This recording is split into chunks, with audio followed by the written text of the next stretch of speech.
Whose fault is it that your house isn't selling? Is it the agent? Is it the buyer? Is it you? Let's find out. Everyone's gonna tell you that inventory rates and the lack of affordability is the issue, but there's so much more. Let's talk about those, but let's get into the rest. Everybody knows that across the nation, we have tons of inventory, and specifically in Colorado, it is so high. For single family homes, as of August of 2025, we had about 4 months of inventory. Now for townhomes and condos, we see about 5.3, which historically condos and townhomes are a little bit more difficult to sell, but right now, clearly they are taking a long time. Now, when you look and dive deeper into the data, which we can in another video, but you are seeing longer days on market for homes sitting at different price points, because there are price points that are moving faster than others right now in our market in Denver and the Denver metro. Buyers are seeing how much inventory we have right now, and they know the power is in their hands. Every seller out there is desperate for an offer. It is making buyers picky, it is making buyers wait, and it is causing trouble for the entire market that is making it stagnant. Buyers are thinking that rates are high right now,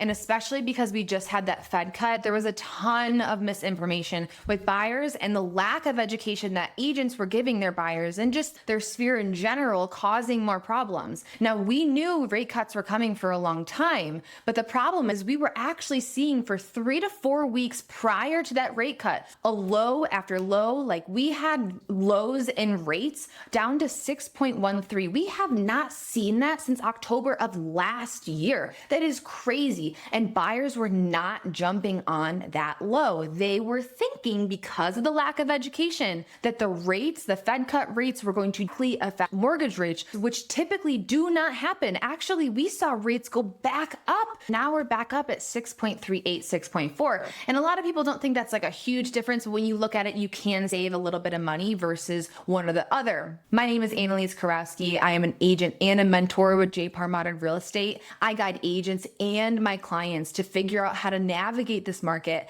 and have strategy and success when it comes to buying and selling. We talk a ton about the affordability or the lack thereof issue in Colorado. And I put a poll up on my Instagram asking my followers, what is their biggest barrier when it comes to getting out of renting and into purchasing a home, or just getting out of their home right now and buying a new home in general? And the consensus was for the renters that their rent is the same, if not less, than what it would be for a mortgage. And that down payment is really difficult for them because of how much lack of information is out there. Let's just say we have a $500,000 home and we are putting 20% down, let's say with a 6.5 rate, and these are all estimates just off the top of my head, we are probably sitting around $3,500 to above $4,000 for a monthly payment. When we look at 2-bed apartments, their monthly rate can be anywhere, depending on location, to $2,500 to $3,200 a month. So we are still saving money when it comes to renting when we're looking at purchasing a home.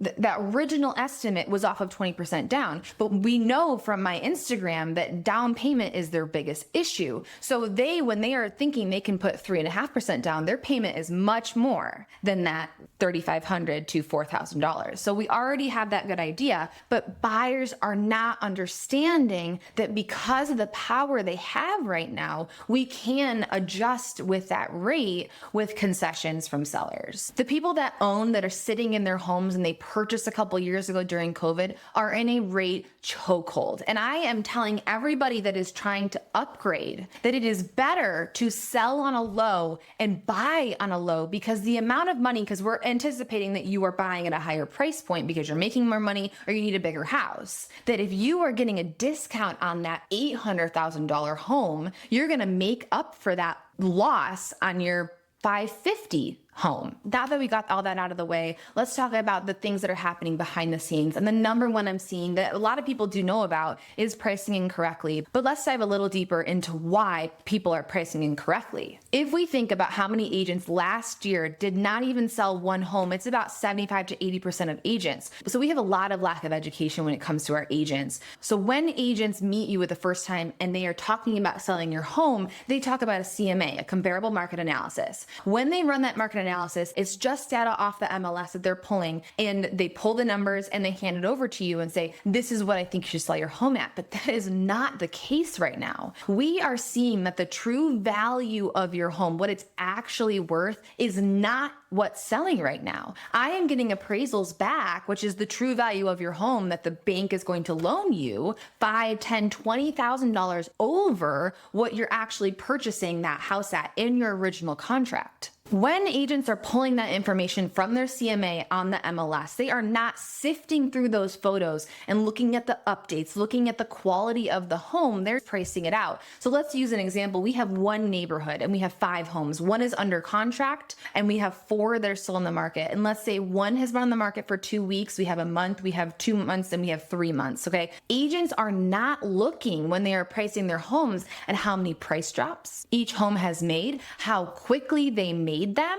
and when they're looking at the closed purchases, because we are making sure we're getting the comparables that have closed closely to the amount of time you're running the CMA. So we right now don't want to use 6-month sales or a year sales, right? Because those were completely different markets than we're in right now. So we want to use 1, 2, 3 months. So we are using those homes, and we on the MLS, it is showing that closed price. What agents are not scrolling down to the bottom of the MLS and looking, okay, they close at $650, but there's concessions for $25,000. So really that seller only net $625. And we need to take that into consideration when we are pricing our properties accordingly. I'm telling buyers right now that they have the power, that if they are not working with a seller that's willing to give them concessions, that they need to walk. So every seller needs to be in this market to negotiate and talk about concessions. Right now when I'm running CMAs, I'm scrolling through the photos after I'm reading all the information and looking at the very small details when we're pricing out homes, figuring out what your home's actually going to sell at. I use a couple different algorithms that my lender uses, that my title company uses,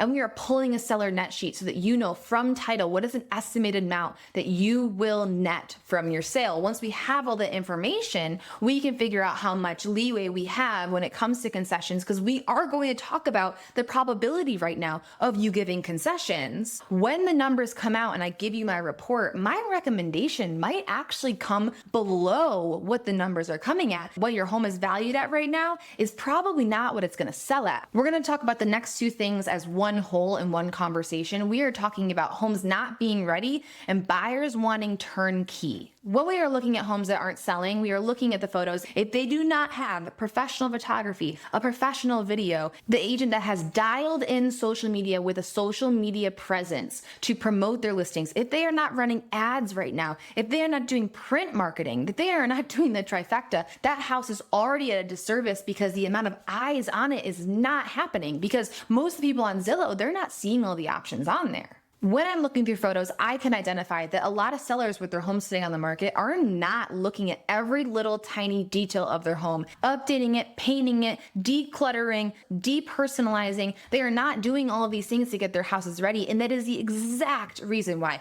their houses are not coming off the market. Buyers are looking for turnkey right now. We are not working right now with a couple years ago and even a year ago where buyers were ready to get into a home that needs a little work. Buyers are so picky right now that they are already picking a value and what they would offer on your home before they even see it. So your marketing on the MLS and online needs to reflect a very high quality property. And when they see your property needs to live up to those expectations, because if your photos and your videography comes back and that buyer really likes it and they come to your property and they walk in, especially even on the outside, and are let down by literally anything on your home, they are already not to make an offer. One of the number one things I talk about with sellers when preparing their home, and we can talk about that in another video, is depersonalizing and decluttering their home. As a seller, you need to remove half of your belongings out of your home. If your home is vacant, you need it to be staged. Buyers need to see themselves and seeing the potential that your house can bring. And even if you are decluttering and depersonalizing and you are getting rid of half of your belongings, you may still want to talk to a stager about using what you already have and adding a few items to really elevate your space, because buyers, I'm telling you, they are picky right now. The last thing we're going to talk about is the lack of offers. We used to have buyers about a year ago throw in an offer on a whim, even if it's a low ball, under list value, just to see if they could get it to happen. But right now, buyers are not even doing that. So sellers aren't even getting the opportunity to counter that offer or hopefully take it. I am having buyers come see a property and not make an offer or even communicate with me for 2 weeks after they see it. When I am pricing a property for a client, I am making sure I'm doing a lot of research into that neighborhood, into the area, talking to the agents with listings on the market currently, talking about their price drops, talking and diving deep into what's happening with their property, so I can have a very good picture about what's going to happen with my client if they follow my strategy. If you still need to sell, you need to make sure that the strategy your agent is using has no gaps, that it is ready to take on the market at any turn. This means that your advertising and marketing needs to be on point, that you need to make sure that there's open houses first weekend. Every single showing you have, your agent is following up and getting feedback. You need to make sure that they're on top of every single conversation about that house. Now, that is not the only thing your agent should be doing. Your agent needs to be out in the community, in the networking groups with other agents, talking about your property and networking your property every single day in order to sell. Agents that have typically been listing agents in other markets usually can put their client's house on the market, let it sit, and they will get offers first, second, third weekend. That is not what's happening right now. You need to get into the mind of the buyer and understand what they're thinking in order to get your house sold. There are anomalies in this market. If your house checks off all the boxes that we've been talking about, you may be able to get it done first, second, third weekend, but you need to make sure that you have that plan with your agent.